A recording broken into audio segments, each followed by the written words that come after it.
ಬರೀ ಸಾಲದ ಬಡ್ಜೆಟ್ ಆಗಿದೆ ಹೊರತು ರೆವಿನ್ಯೂ ಡೆಫಿಸಿಟ್ ಬಡ್ಜೆಟ್ ಆಗಿದೆ. ನುಡಿದಂತ ನಡೆಯೋದಲ್ಲೂ ವಿಫಲವಾಗಿರುತ್ತೆ. ಏನೊಂದು ಸನ್ಮಾನ್ಯ ಮುಖ್ಯಮಂತ್ರಿಗಳಾಗಿರುವಂತ ಸಿದ್ದರಾಮಯ್ಯನವರ 17ನೇ ಬಡ್ಜೆಟ್ ಕೇವಲ ಅವರಿಗೆ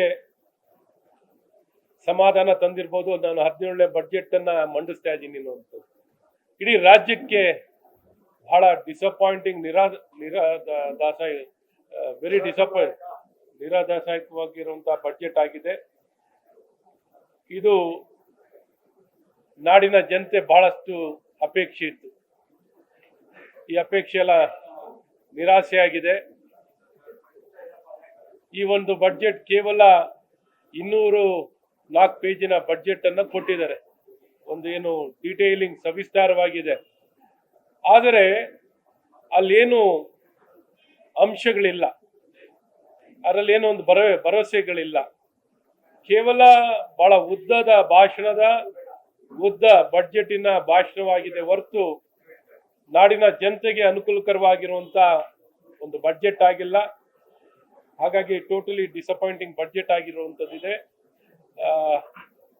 ಈ ಒಂದು ಬಡ್ಜೆಟ್ ಎಲ್ಲೂ ಒಂದು ಭರವಸೆದಾಯಕವಾಗಿಲ್ಲ. ಗುಣಮಟ್ಟದ ಶಿಕ್ಷಣ ಕೊಡ್ಲಿಕ್ಕಾಗ್ಲಿ, ಒಂದು ಗುಣಮಟ್ಟದ ಆರೋಗ್ಯ ಸೇವೆಗಳಾಗ್ಲಿ, ಒಬ್ಬ ರೈತರ ಪರವಾಗಲಿ, ದೀನ ದಲಿತರ ಪರವಾಗಲಿ, ಯಾವುದೇ ಒಂದು ಕ್ಷೇತ್ರಕ್ಕೂ ಅನುಕೂಲಕರವಾಗಿರುವಂತ ಬಡ್ಜೆಟ್ ಅಲ್ಲ ಅನ್ನೋಂಥದ್ದು ಬಹಳ ಸ್ಪಷ್ಟವಾಗಿ ಈ ಬಡ್ಜೆಟ್ ಒಂದು ನಿರಾದಾಸಕವಾಗಿದೆ, ನಿರಾಸೆಯನ್ನ ಹುಟ್ಟಿಸಿದೆ ಅನ್ನೋಂಥದ್ದನ್ನ ಬಹಳ ಸ್ಪಷ್ಟವಾಗಿ ಹೇಳಕ್ಕೆ ದಾಖಲೆ ಬಜೆಟ್ ಮಂಡಿಸಿದ್ದಾರೆ.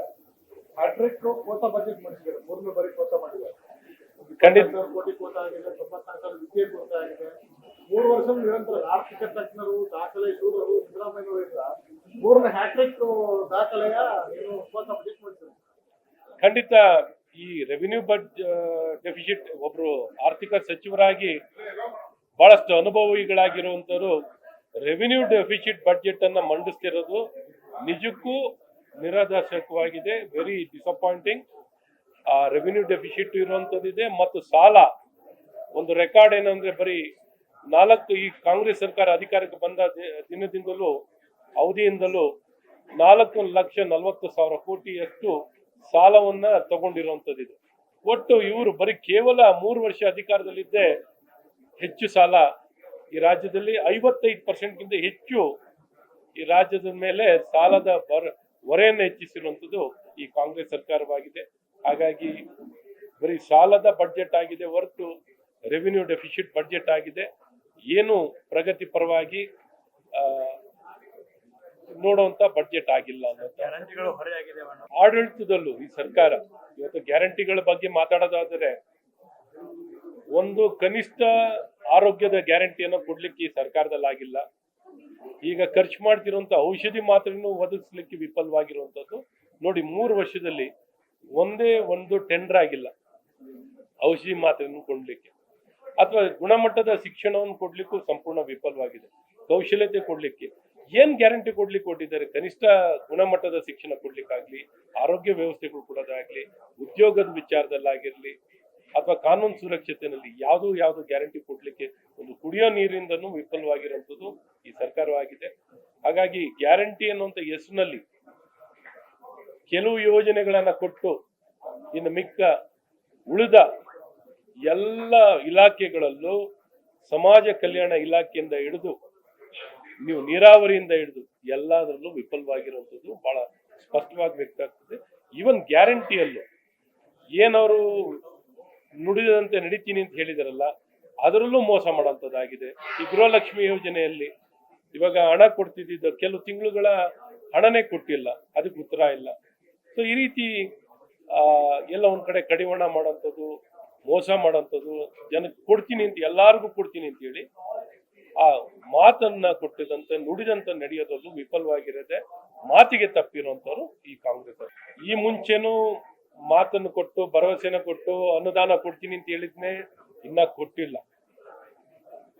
ಅದಕ್ಕೆ ಟೆಂಡರ್ ಆಗಿಲ್ಲ, ಅದಕ್ಕೆ ಬೇಕಾಗಿರುವಂತ ಬಡ್ಜೆಟ್ ಅನ್ನು ನಿಗದಿ ಮಾಡಿರುವಂತದ್ದು ಇಲ್ಲ. ಇದುವರೆಗೂ ಅದೇ ಗಲಾಟೆಗಳು. ಅದು ಗ್ರಾಮೀಣಾಭಿವೃದ್ಧಿ ಇಲಾಖೆನಲ್ಲಾಗಿರ್ಲಿ, PWDನಲ್ಲಾಗ್ಲಿ, ಬೇರೆ ಇಲಾಖೆನಲ್ಲಿ ಏನ್ ಮಾತನ್ನು ಕೊಟ್ಟಿದ್ರು ಅದನ್ನು ಉಳಿಸ್ಕೊಳ್ಳುವಂಥದ್ದು ಈ ಸರ್ಕಾರದಿಂದ ಆಗಿಲ್ಲ.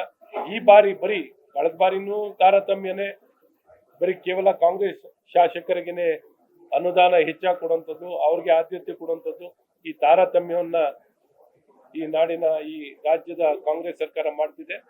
ಅದೇ ರೀತಿ ಈ ಬಾರಿನೂ 100 ಕೋಟಿ 200 ಕೋಟಿ ಅಂತ ಹೇಳ್ಕೊಂಡಿರ್ಬೋದೇ ಹೊರತು ಅದನ್ನ ಖಂಡಿತ ಅನುಷ್ಠಾನ ಆಗೋದ್ರಲ್ಲಿ ಅದನ್ನ ಕಾರ್ಯರೂಪಕ್ಕೆ ಖಂಡಿತ ಇವ್ರು ತರೋಲ್ಲ. ಇವ್ರ ಹತ್ರ ಈಗಾಗ್ಲೇ ಸಂಬಳ ಕೊಡ್ಲಿಕ್ಕೂ ಹಣ ಇಲ್ಲ. ಇವ್ರ ಹತ್ರ ಸಂಬಳ ಕೊಡ್ಲಿಕ್ಕೂ ಹಣ ಇಲ್ದೇದವ್ರ ಹತ್ರ, ಔಷಧಿ ಮಾತ್ರೆ ಕೊಡ್ಲಿಕ್ಕೂ ಹಣ ಇಲ್ದೇದವ್ರ ಹತ್ರ ನೀವು ಏನನ್ನು ಬಯಸ್ಬೋದು, ಏನನ್ನು ಬಯಸ್ಲಿಕ್ಕೆ ಆಗಲ್ಲ ಅನ್ನುವಂಥದ್ದು ಬಹಳ ಸ್ಪಷ್ಟವಾಗಿ ಹೇಳಕ್ಕೆ ಇಷ್ಟ. ಇನ್ನೊಂದು, ಈ 16 ವರ್ಷದ ಮಕ್ಕಳಿಗೆ ಮೊಬೈಲ್ ಬ್ಯಾನ್ ಮಾಡಿರುವಂತದ್ದು, ಇದು ಬರೀ ಒಂದು ಹೇಳಿಕೆಯ ಮಾತಾಗಿರುತ್ತದೆ. ಇದು ಒಳ್ಳೇದು. ಏನೊಂದು ಸೋಷಿಯಲ್ ಮೀಡಿಯಾವನ್ನ ನಿಷೇಧಿಸೋದು, 16 ವಯಸ್ಸಿನಕ್ಕಿಂತ ಕಮ್ಮಿ ಇರುವಂತ ವಯಸ್ಸಿನ ಮಕ್ಕಳ ಮೇಲೆ ಮಕ್ಕಳಿಗೆ ಸೋಷಿಯಲ್ ಮೀಡಿಯಾ ನಿಷೇಧಿಸೋದು ಒಳ್ಳೇದೇ, ಅದನ್ನು ಸ್ವಾಗತಿಸ್ತೀವಿ. ಆದ್ರೆ ಇವರು ಕಾರ್ಯರೂಪಕ್ಕೆ ಯಾವುದನ್ನು ಇವರು ಕಾರ್ಯರೂಪಕ್ಕೆ ಬರೀ ಹೇಳಿಕೆ ಅಥವಾ ಹೆಡ್ಲೈನ್ ಸರ್ಕಾರ ಇದು ಕಾರ್ಯರೂಪಕ್ಕೆ ತರಲಿಕ್ಕೆ ಇವ್ರ ಕೈನಲ್ಲಿ ಆಗಲ್ಲ. ಆ ರೀತಿಯಾದಂತ ಕಮಿಟ್ಮೆಂಟು, ಆಸಕ್ತಿ ಮತ್ತು ಕಾಳಜಿ ಇರುವಂತದ್ದು ಈ ಸರ್ಕಾರದಲ್ಲಿ ನಾವು ಕಾಣಲ್ಲ. ಬರೀ ಹೇಳಿಕೆ ಸರ್ಕಾರವಾಗಿದೆ ಅನ್ನೋದನ್ನ ಬಹಳ ಸ್ಪಷ್ಟವಾಗಿದೆ.